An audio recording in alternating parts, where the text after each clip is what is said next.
അതിൻ്റെ 4ാം ഘട്ടം എന്ന് പറയുമ്പോൾ ഒരു പക്ഷേ വി കെ ജോസഫും പിന്നെ ജി പി ഒക്കെ ചെയ്യുന്ന ഒരു ഇൻ്റർ ഡിസിപ്ലിനറി ആയിട്ട്, ഇപ്പോൾ നമ്മൾ ദളിത് റെപ്രസെൻറ്റേഷനെ പറ്റി, സ്ത്രീയെക്കുറിച്ച്, അങ്ങനെ ഇൻ്റർ ഡിസിപ്ലിനറി ആയിക്കൊണ്ട് സിനിമയെ സമീപിക്കുന്ന, അതിൻ്റെ ആർട്ടിനെ കുറിച്ച്, അതിൻ്റെ മൂല്യത്തെക്കുറിച്ച്, രാഷ്ട്രീയത്തെക്കുറിച്ച്, സിനിമയുടെ രാഷ്ട്രീയത്തെ പറ്റി വളരെ കൃത്യമായിട്ട് സംസാരിക്കാൻ തുടങ്ങുന്ന പുതിയ കാലഘട്ടത്തിൽ അപ്പോൾ ഇങ്ങനൊരു വലിയ ഗ്രാഫ് സിനിമയുടെ ചരിത്രത്തിൽ, നിരൂപണ ചരിത്രത്തിൽ ഉണ്ട് എന്നുള്ളതുകൊണ്ടും അതങ്ങനെ എളുപ്പത്തിലുള്ളൊരു പണിയല്ല. ഒരു പക്ഷേ നമ്മുടെ കേരളത്തിൻ്റെ ചരിത്രം പോലും അറിയുമ്പോൾ, അപ്പോൾ ഒരു സിനിമയിൽ എന്തുകൊണ്ട് ഈ കഥാപാത്രം ഉണ്ടായി എന്നറിയണമെങ്കിൽ നമുക്ക് സാമൂഹിക രാഷ്ട്രീയമായ മാറ്റങ്ങൾ, ആ കാലഘട്ടത്തിൽ ഉണ്ടായിരുന്ന സൊസൈറ്റിയുടെ സ്വഭാവം, അവിടുത്തെ വിപ്ലവങ്ങൾ, ഇതെല്ലാം അറിയുമ്പോൾ അവിടെ നടന്നിട്ടുള്ള എല്ലാ തരത്തിലുള്ള ഒരു സാമൂഹിക മാറ്റങ്ങളും മനസ്സിലാവുമ്പോൾ മാത്രമാണ് നമുക്ക് നിരൂപണം സാധ്യമാവുന്നു എന്ന് പറഞ്ഞുകൊണ്ട് ഇനി ഡിസ്കഷനിൽ സംസാരിക്കാമെന്ന് വിചാരിക്കുന്നു. നന്ദി. Thank you. Now we are going to our last speaker, Ashwathi Gopalakrishnan, and after that we will open the floor for the Q&A session, and before that the Drishya Sthalam, the film journal of FFSI Kerala, will be released after Ashwathi's speech. Okay. Sorry. Thank you. I think we are mixing up a lot when we combine film criticism with what we call the vlogging, which is very popular nowadays, especially the writings on social media, etc. So the film criticism landscape has changed a lot in the last 5 years. Let's not say 10 years. In the 5 years, it has changed a lot. And it was inevitable. I mean, this was bound to happen. The digitization, in fact, changed the filmmaking landscape. Now, if anybody can make a film, you just take your mobile camera and you make a film, make a video out of it, and it can be as entertaining as some of the mainstream films that you see in the theaters these days. So this was inevitable. The change was inevitable, and all we can do is accept it. Film criticism, I think, is now being pushed to the margins more than ever by the new formats. And these new formats that we are talking about are very public-facing. They're not concerned by the film theories or anything. They are very subjective. In most of the vlogging, the what do you call it, the vlog posts or the social media posts, etc., you see the writer or the vlogger at the center of the content. They are placing themselves at the center of this movie watching experience. In the Letterboxd, for instance, when you read something on Letterboxd, I always feel that it's about the writer more than the film. They say what I feel when I'm watching this film. But it's also very useful to sometimes look up what the moviegoer felt when they were watching the film. For instance, take the movie Kadal, which is running in the theaters now, and it's also playing in IFFK. There are a lot of pieces about Kadal in mainstream publications and Fipresci everywhere. But it's also useful to know what the regular moviegoer who doesn't have a mainstream platform to air their views felt about the film. It's very fundamental what they felt while watching the film, what they felt about a superstar acting as I wouldn't say it's explicitly a homosexual character, but that's what they're trying to say in the film. So it's about the fundamental movie watching experience that we see in vlogging pieces, in Letterboxd reviews and social media posts. And it's also very important. I think the landscape has become very diverse, and I take it only positively that the landscape has become it's very useful even for academics and serious film critics to look up what the ordinary the film goers, the audience feel every day. Why do they go to film, for instance, when they can watch Instagram reels from morning until evening? Why do they have to go to a movie theater and watch a film? That's a question I keep asking myself these days. Why cinema? We keep asking what is cinema now, but why cinema is also very important. If it's for entertainment, why not watch a movie, Instagram influencers video, or there are plenty on YouTube also. So why not watch it instead of taking all the pain to go to a movie theater and watch a film for 2.5 hours or 90 minutes? So I think this change that is coming to the landscape of film criticism, the film reception, was bound to happen when the digitization revolution happened, with globalization, especially with globalization in the 90s, and later with this huge, massive revolution in the field of digital media, this was bound to happen. And I'm really enjoying it, I think. And the flip side is that the film criticism is no more a profession you can afford to do. A lot of my friends in India and abroad, they handle multiple jobs. You know, some of them write for publications. They also work in the radio or TV, or they do other jobs. So it's not a profession that you can do, and it cannot sustain you forever. So you have to look for other jobs if you also want to be a film critic. That's the flip side of it. But otherwise, it's a very interesting phase at the moment.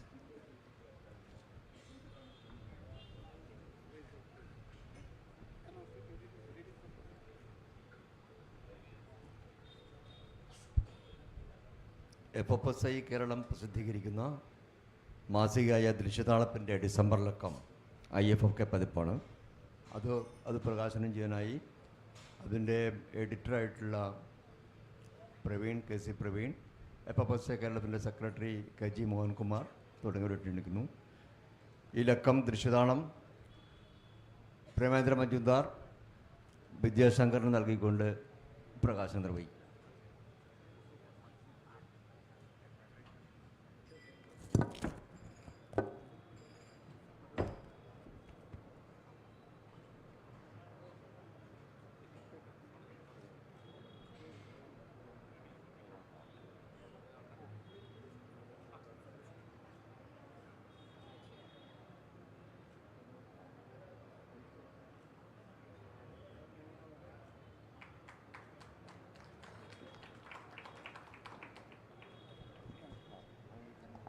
Now we are opening this floor for the Q&A session. If you have got any question, please ask.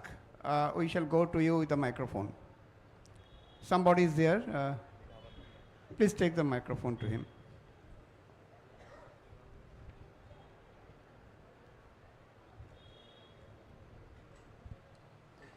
Hello all. My question is towards Ashwati, where you had mentioned To whom? Towards accepting. Am I audible? You are specifically asking to. No, it's the panel. But then, so if I heard different voices that is coming from the panel where they say, where most of the speakers said we have to accept the new generation vlogging or reviewing, etc. And then we also came across a history of how cinema has been evolving. So, for instance, 20 years ago, a content that shared a lot of misogyny, shared a lot of hate comments would have been accepted and been clapped. Fast forward today, we see a major Hindi release being criticized because it is misogynistic. I mean, of course, it got acclaim, but then there is criticism. And then on the other side, we see that the review bombers or reviewers, while they review, they always say that, it is our freedom of speech.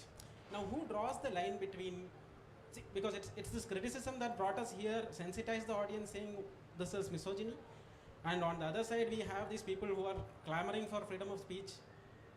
Most of the times it is their hate speech that is getting, applauded. So how do we draw the line between this in this new generation? This is actually a question of, you have raised a question of legal acceptance of that. Freedom of speech is a part of our legal system. Hate speech is not part of either legal system or the aesthetic understanding of cinema. Now, where do you keep this hate part of it in film criticism is a question I think you have raised. That's because one thing about all these media, they're very young. In the sense that there is a time of maturity for any media to grow up. Like cinema, I look at cinema, I think Sridevi touched on a lot of aspects. It was invented as a scientific medium. Obviously, it has its own cycle of existence. Like, any scientific invention gets converted through its application, a technology. A technology needs a certain kind of mass consumption. All technologies need mass consumption. Therefore, what happens in the mass consumption? You need lot number of what you call as common denominator experiential values that are that are addressed by the people. Obviously, cinema for cinema, I may be controversial if I say that, art is a possibility and not its purpose. art is a possibility and not its purpose. When it is a possibility only, you have leaving out large number of audiences, including people who see cinema, like, you know, we all grew up watching cinema which are not art house cinemas. All of us, like I think you mentioned that aspect also. Like Achanum and, you know, therefore, all of us who have come through a different process, but now after a period we mature, the audiences mature to see different kinds of cinema. Therefore, the hate speech, the kind of things, it will be there as a part of a larger technological invention. But aesthetic part of it, when you slowly get into the aesthetic understanding of the medium, then you will look at it in a different way. It is going to be there. You can't stop that. As you mentioned clearly, as per law, legally freedom of speech is guaranteed. But freedom of speech has a clause always that it should not be affecting the other person. But what is the benchmark? There's no benchmarks. Each society has its own, each cultural domain has its own benchmarks. What is accepted in Kerala may not be accepted in Karnataka. What is accepted in North India may not be accepted in South India. Therefore, these benchmarks vary according to the cultural domains they are working. And all art is placed in a particular cultural context. Therefore, we have to look at it in a particular cultural context. This is going to be there everywhere. And my friend will be able to tell me about the French. French are the purveyors of freedom. French would be agree with you with a very simple thing. The Bill of Rights, of Human Rights, starts with freedom stops where other people's freedom begins. I like the word freedom of speech, but you are not free. Nobody here is free. We live in society. There is no freedom in society because we accept to release some of that to live amongst each other. That's what the Americans never get. They keep talking about freedom, but let them be where they are. Of course, we're not free. We're in a society. So we're just adapting to that. But freedom of speech has never been a freedom to hate or to say or to lie or to attack. That's never been. And freedom of speech is a way of thinking, but it's exactly like he said. Freedom has always stopped where other people's freedom begins. It has always been a thing. So the line we talk about has always been there. Sometimes we forget it. That's it. But it's always been there from the beginning, that there is a limit to freedom in whatever form it is. So I think that there's no change. There's just sometimes we forget things, but really no change. On this point, anybody want to add something? Okay. You want to add? So I would like, sir, one more question. Okay, please. The thing is, sir, I think that it's an observation or rather a comment in the sense that I would say that Ashwant Kok is as much entitled to have his opinion, maybe an impressionistic opinion, maybe an amateurish opinion, as much as any other expert film critic, as they claim themselves to be. And in that sense, who is the ultimate arbiter? That he says that you don't know the syntax of the film.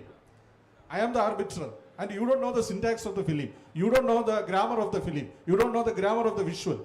And only C.S. Venkatesham can do it. You are depriving. You say that it is a chosen domain. It is a chosen elite domain, an academic discipline. And Ashwant Kok does not have the right to criticize. And you say that it is a bomb. I would say that it is a revolution. It is a review revolution. In the sense that he said that on the first day itself, when Kadal was released, he made a statement that it is a melodramatic depiction of homoerotic feeling, orientation.